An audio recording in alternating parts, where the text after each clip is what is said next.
السلام علیکم ورحمۃ اللہ وبرکاتہ حامدا و مصلیا اما بعد اعوذ باللہ من الشیطان الرجیم فاسألوا اہل الذکر ان کنتم لا تعلمون۔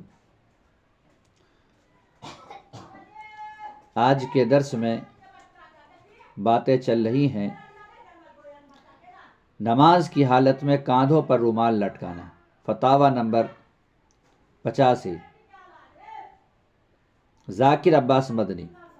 خلیجی ممالک میں عمومی طور پر جو رومال استعمال کیا جاتا ہے اس کو سر پر رکھنے کے بعد دونوں طرف لٹکتا ہوا چھوڑ دیا جاتا ہے، اور یہاں کچھ لوگ موسم سرما میں اپنے کندھوں پر چادر رکھ کر چھوڑ دیتے ہیں۔ کیا حدیث میں اس کی ممانعت ہے؟ اس سلسلے میں ایک حدیث ہے جس کے الفاظ ہیں عن ابی ہریرہ رضی اللہ عنہ ان رسول اللہ صلی اللہ علیہ وسلم نہى عن السدل فی الصلاۃ۔ سنن نبی داؤد حدیث نمبر 639، ابن خزیمہ حدیث نمبر 772 اور 918، ابن ماجہ حدیث نمبر 966۔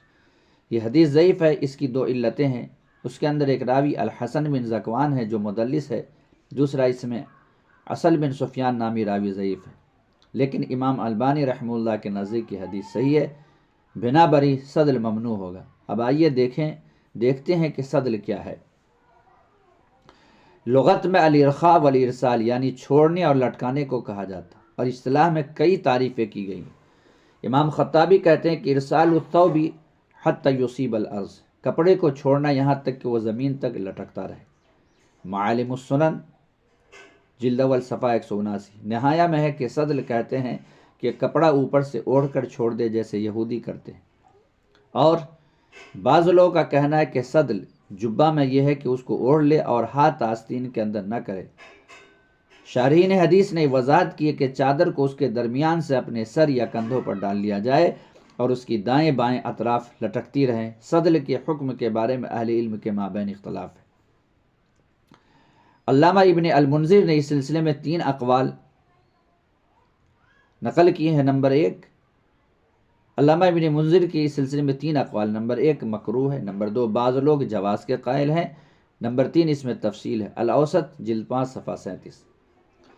بعض اہل علم کا کہنا ہے کہ صلاۃ میں سدل اس وقت مکروہ ہے جب جسم پر ایک ہی کپڑا ہو۔ رہی یہ بات کہ جب کوئی کرتے کے اوپر سدل کرے تو اس میں کوئی حرج نہیں۔ خلاصہ یہ ہے کہ لفظ سدل کا اطلاق کپڑا، بال اور ہاتھ تینوں کے چھوڑنے پر ہوتا ہے، اور حدیث میں سدل مطلقاً ممنوع ہے، اس لیے کہ اس کی ممانعت کو مطلق رکھا جائے تو زیادہ بہتر ہے۔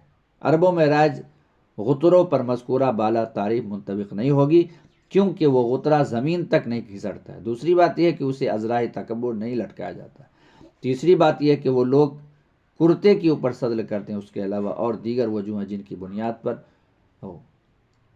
غترہ سدل کی ممانعت میں نہیں آتا ہے۔